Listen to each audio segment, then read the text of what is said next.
Assalamualaikum warahmatullahi wabarakatuh. Selamat kepada anak-anak bahwa kalian telah memasuki pada materi bab 3, yaitu mengenai peraturan perundang-undangan dalam sistem hukum nasional. Yuk kita belajar bersama ya. Pada hari ini, kita akan mempelajari beberapa pokok bahasan. Pokok bahasan yang pertama yaitu mengenai pengertian peraturan perundang-undangan dalam sistem hukum nasional. Yang kedua, ada tata urutan peraturan perundang-undangan di Indonesia. Yang ketiga, nanti kalian akan mempelajari prinsip-prinsip atau asas umum tata urutan peraturan perundang-undangan. Yang ketiga, ada asas-asas dalam pembentukan peraturan perundang-undangan menurut pasal 5 dalam Undang-Undang Nomor 12 Tahun 2011. Yang keempat, nanti kalian juga akan mempelajari asas materi muatan peraturan perundang-undangan menurut pasal 6 dalam Undang-Undang Nomor 12 Tahun 2011. Dan yang terakhir, nanti juga kalian akan belajar mengenai landasan dalam pembentukan peraturan perundang-undangan. Yuk kita simak ya. Pokok bahasan yang pertama mengenai pengertian peraturan perundang-undangan dalam sistem hukum nasional. Jadi, sistem hukum nasional merupakan hukum yang berlaku di Indonesia dengan semua elemennya atau cakupan yang saling menunjang satu dengan yang lain. Yaitu dalam rangka apa? Dalam rangka mengantisipasi dan mengatasi permasalahan yang timbul dalam kehidupan bermasyarakat, berbangsa, dan bernegara yang berdasarkan pada Pancasila dan Undang-Undang Dasar Negara Republik Indonesia tahun 1945. Dan untuk mewujudkan sistem hukum nasional, maka sesuai amanat pasal 22A Undang-Undang Dasar Negara Republik Indonesia tahun 1945 yang mana menegaskan bahwa ketentuan lebih lanjut tentang tata cara pembentukan undang-undang diatur dengan undang-undang. Selanjutnya, untuk menjabarkan ketentuan pasal 22A Undang-Undang Dasar Negara Republik Indonesia tahun 1945, maka kemudian ditetapkanlah Undang-Undang Nomor 12 Tahun 2011 tentang pembentukan peraturan perundang-undangan. Namun, materi undang-undang tidak hanya mengatur tentang undang-undang saja, perlu diingat ya, tetapi memuat juga peraturan perundang-undangan lain yang berlaku. Sedangkan menurut Undang-Undang Nomor 12 Tahun 2011 tentang pembentukan peraturan perundang-undangan, dalam undang-undang tersebut dijelaskan bahwa pengertian peraturan perundang-undangan adalah peraturan tertulis memuat norma hukum yang mengikat secara umum dan dibentuk atau ditetapkan oleh lembaga negara atau pejabat yang berwenang melalui prosedur yang ditetapkan dalam peraturan perundang-undangan. Dengan demikian, dapat disimpulkan ya, bahwa peraturan perundang-undangan berupa dokumen tertulis yang dibuat lembaga atau pejabat berwenang seperti DPR, DPRD, Presiden, dan Gubernur. Adapun sifatnya yang mengikat mengharuskan ditaati oleh semua warga negaranya.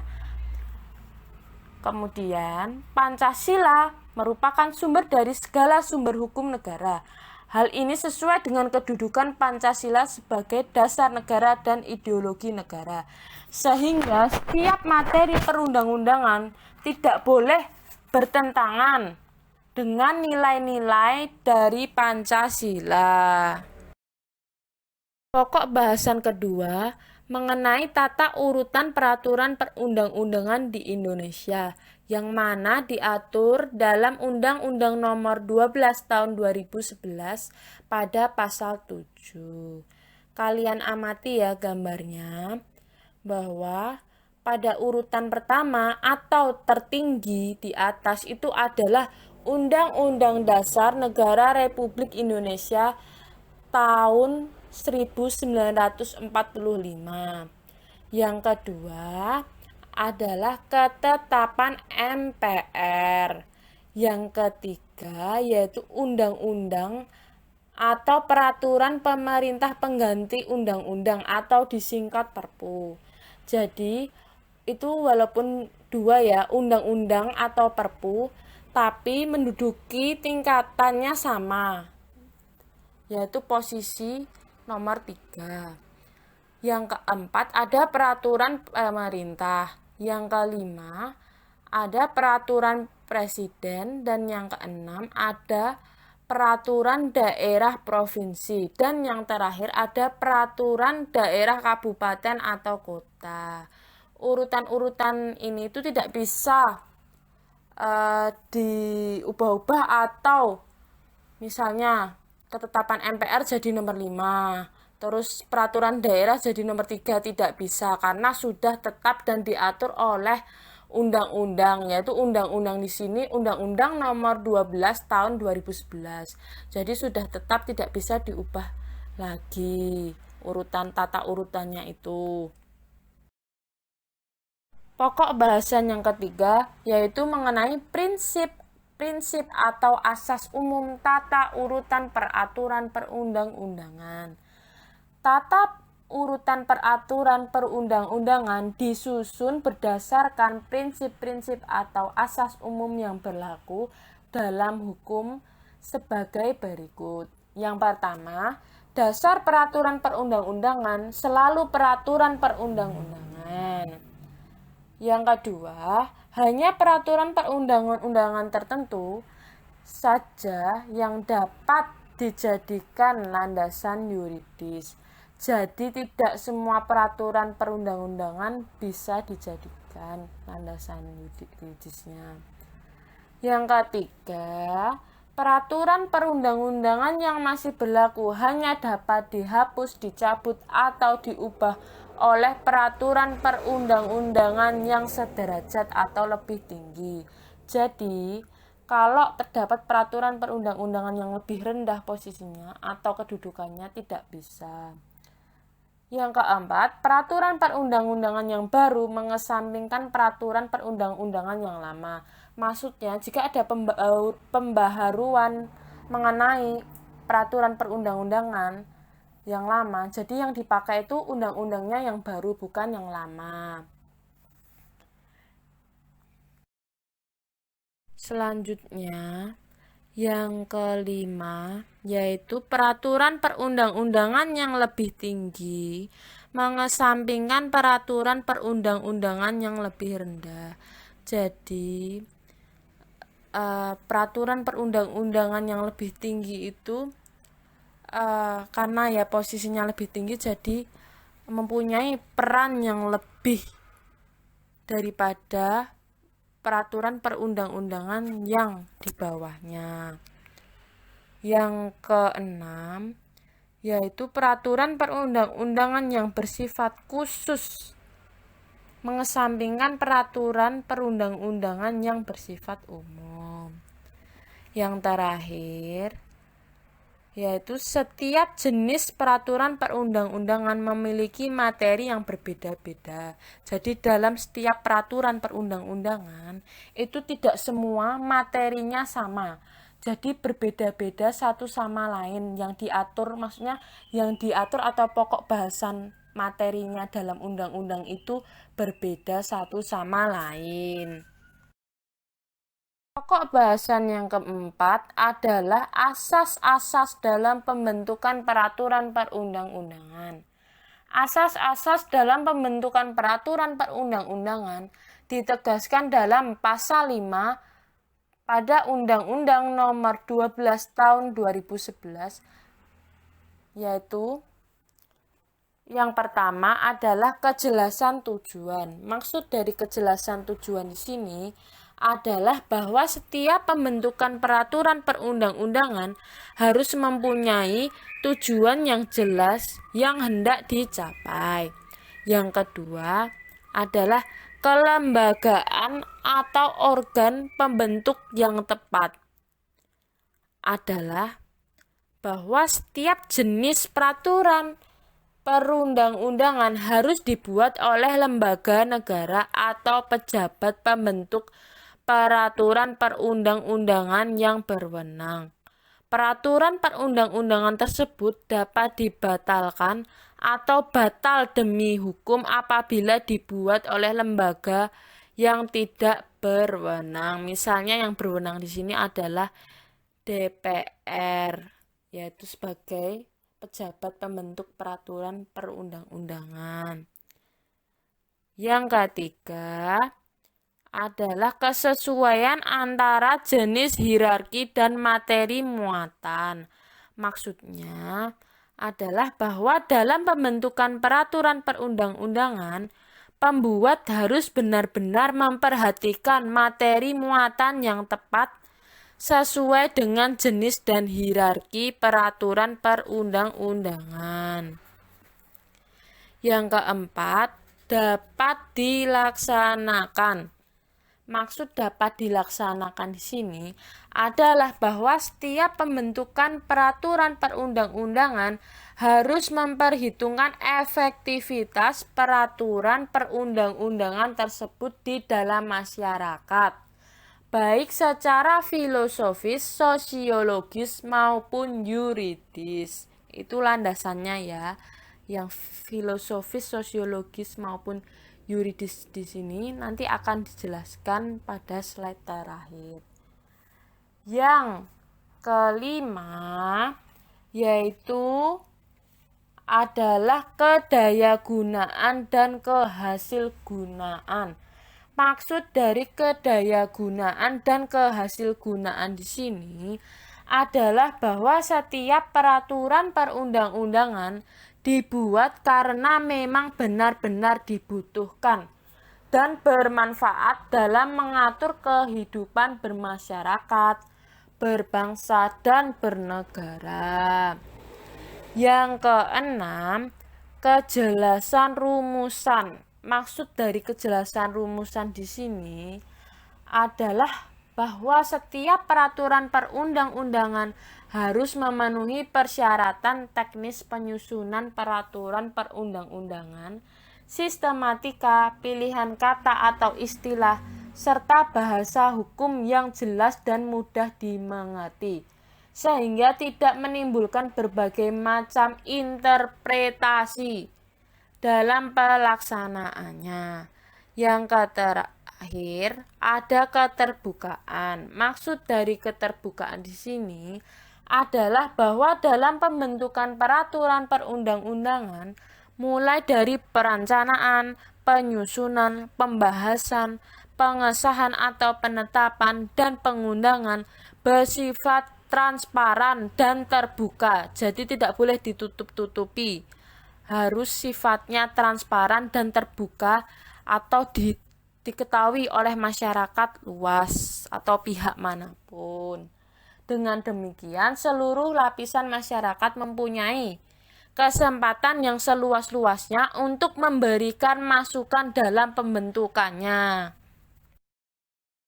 Pokok bahasan yang kelima yaitu mengenai asas materi muatan peraturan perundang-undangan.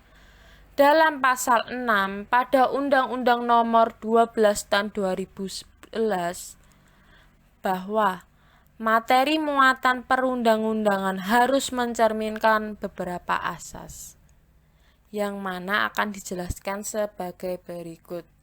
Yang pertama, ada pengayoman. Maksud dari pengayoman di sini adalah bahwa setiap materi muatan peraturan perundang-undangan harus berfungsi memberikan perlindungan untuk menciptakan ketentraman masyarakat. Yang kedua, yaitu kemanusiaan. Artinya, setiap materi muatan peraturan perundang-undangan harus mencerminkan perlindungan dan penghormatan hak asasi manusia, serta harkat dan martabat setiap warga negara dan penduduk Indonesia secara proporsional. Yang ketiga, kebangsaan. Artinya, setiap materi muatan peraturan perundang-undangan harus mencerminkan sifat dan watak bangsa Indonesia yang majemuk, dengan tetap menjaga prinsip negara kesatuan Republik Indonesia. Yang keempat, yaitu kekeluargaan. Artinya setiap materi muatan peraturan perundang-undangan harus mencerminkan musyawarah untuk mencapai mufakat dalam setiap pengambilan keputusan. Yang kelima, yaitu kenusantaraan.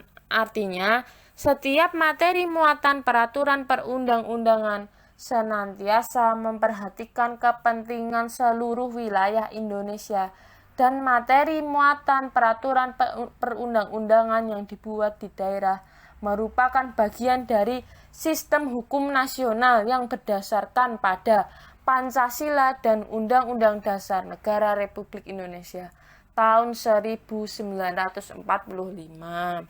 Yang keenam, yaitu Bhinneka Tunggal Ika, yang mana artinya materi muatan peraturan perundang-undangan harus memperhatikan keragaman penduduk, agama, suku, dan golongan, kondisi khusus daerah serta budaya dalam kehidupan bermasyarakat, berbangsa, dan bernegara. Yang ketujuh, yaitu keadilan. Artinya, setiap materi muatan peraturan perundang-undangan harus mencerminkan keadilan secara proporsional bagi setiap warga negara. Yang ke-8, yaitu kesamaan kedudukan dalam hukum dan pemerintahan. Artinya setiap materi muatan peraturan perundang-undangan tidak boleh memuat hal yang bersifat membedakan berdasarkan latar belakang antara lain agama, suku, ras, golongan, gender, atau status sosial.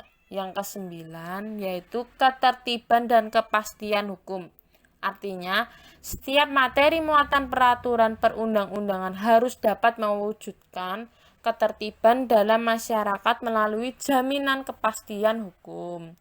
Yang terakhir, yaitu keseimbangan, keserasian, dan keselarasan, yang mana artinya setiap materi muatan peraturan perundang-undangan harus mencerminkan keseimbangan, keserasian, dan keselarasan antara kepentingan individu, masyarakat, serta kepentingan bangsa dan negara.